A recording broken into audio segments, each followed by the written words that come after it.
I believe this may be the start of the worst week of Trump's presidency. And I'm not kidding about this.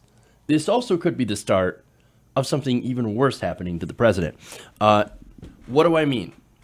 Well, earlier today, Trump's former lawyer and fixer, Michael Cohen, pleaded guilty to lying to Congress in exchange for a plea deal with Robert Mueller. So now this is different than what he had been charged with before, what he had pleaded guilty on. This is directly dealing with Trump Russia. Now, earlier today, Cohen has been reported at showing up at a district court in New York to plead guilty to lying to Congress about his testimony regarding Trump Russia. Now, according to the Associated Press, the false statements relate to a Trump real estate project in Russia, specifically efforts to build a Trump Tower Moscow. According to sources, Cohen will allegedly provide dozens of hours of testimony, potentially damaging to President Trump. So here you have Cohen that said, yes, I lied to Congress about Trump Tower Russia. Now, what's interesting, of course, Donald Trump, during the campaign, as he was the nominee, was apparently, and even beforehand, was talking to Russia about building Trump Tower. Now, he wasn't actually going to build it. The thing about Trump that he does is that he doesn't really build anything anymore, but he does license out his name.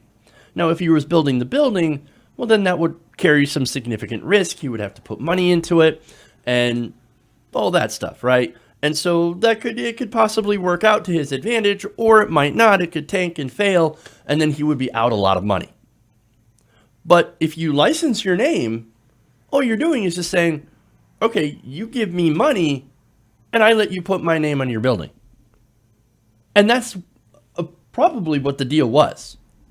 So it is very likely that he was saying, hey, Russia, I know I'm running for president of the United States, and so I want this Trump-Russia deal. I want this Trump Tower deal.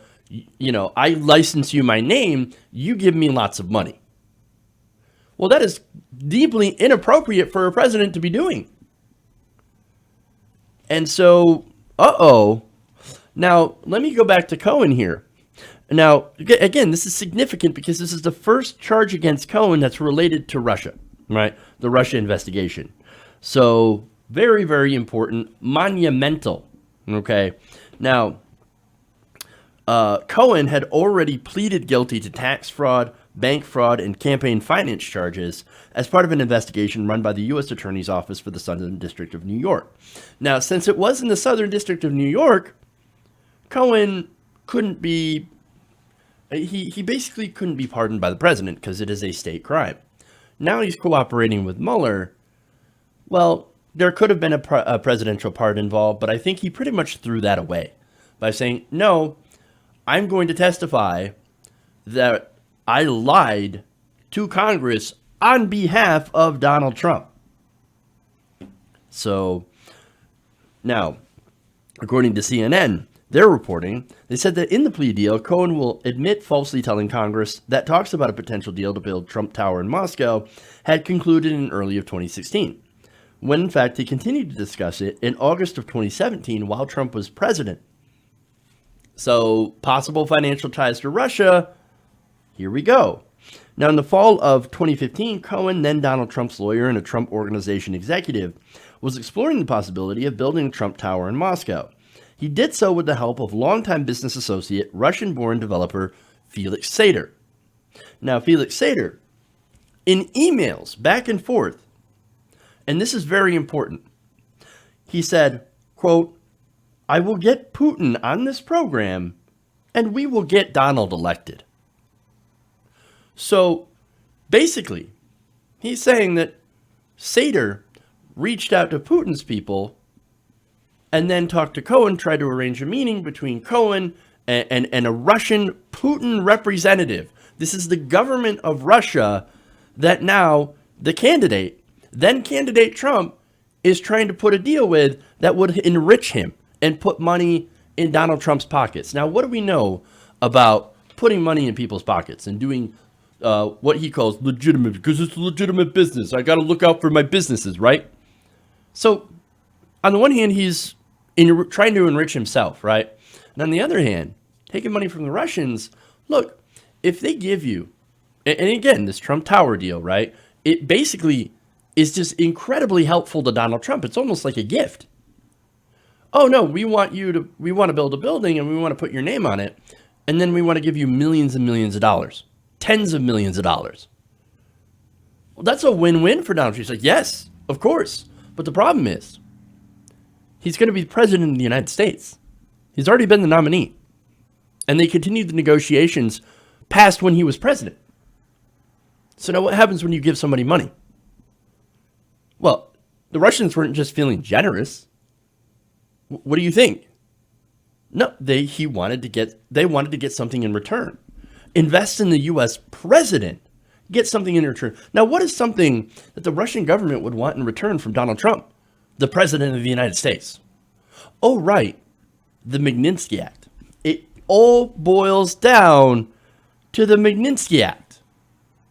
Now, what is that? Of course, that's sanctions basically on Russian billionaires connected to Vladimir Putin, right? So these Russian billionaires, you don't mess with their money. That froze their money, and they're like, well, this will not do.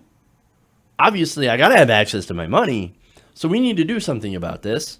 And so this could be a gift to Donald Trump, just like many other gifts, or possibly even money laundering through Trump real estate to try to entice Trump to get rid of the Magnitsky Act. And what was the Trump Tower meeting about with Donald Jr.? It was about the Magnitsky Act. What was the Trump Tower meeting, right? So again, that was about the Magnitsky Act. What was one of the sanctions that Trump refused to first enforce? That is until, of course, the House and Senate got together and overwhelmingly made him enforce these sanctions. It was the Magnitsky Act. He said, I don't want to do this. This is a bad deal. But Congress voted overwhelmingly for the sanctions, did a veto-proof majority, and made him try to enforce it. And of course, even then, he dragged his feet on enforcing those sanctions. That's what I see. That is what I see right now. Now, let's get to more details about this, right? Now, Trump's company had signed a letter of intent to build the Moscow Tower back in late 2015. The Times had reported. And when Cohen saw a news story about Putin praising Trump, he emailed Sater. He said, "Now is the time. Call me." In mid-January 2016, just weeks before the Iowa caucuses, Cohen emailed a Putin spokesperson, Dmitry Peskov, asking for help for the project. So this is Donald Trump's personal lawyer, part of the Trump organization, reaching out to a Putin spokesperson, saying, "I'm hereby requesting your assistance. I respectfully request someone, preferably you, contact me so that I might discuss the specifics, as well as arranging meetings with the appropriate individuals." Now, Cohen, this is where he lied. He said, well, I never got a response. And then we abandoned the project soon afterward. However, according to BuzzFeed News' Anthony Cormier and Jason Leopold, they have documented that Cohen's efforts to make Trump Tower Moscow happen continued through at least June of 2016. And of course, it appears that Cohen was still talking about the project over a year later. So once Trump became president, Cohen was still pushing for Trump Tower Russia, under Trump's direct orders, of course. As the Washington Post reported last year, Cohen said that he discussed the deal with Trump 3 times and that, as I said before, he had signed a letter of intent with the company on October 28, 2015. So he knew. Donald Trump definitely knew about this. So, look, man, this is a very, very bad day for President Donald Trump. This thing, Cohen, not just flipping, right? I mean, yes, he flipped, and he flipped completely and totally. But then you also had Manafort being found to have been informing Trump's lawyers about what Mueller was trying to do. and getting caught, getting his hand caught in the cookie jar. Oops. Those are not the actions of somebody who is innocent of these supposed crimes. This is not what an innocent person does.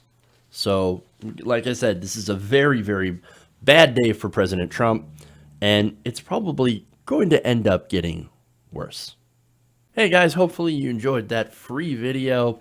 Now I'm going to have to ask you a favor.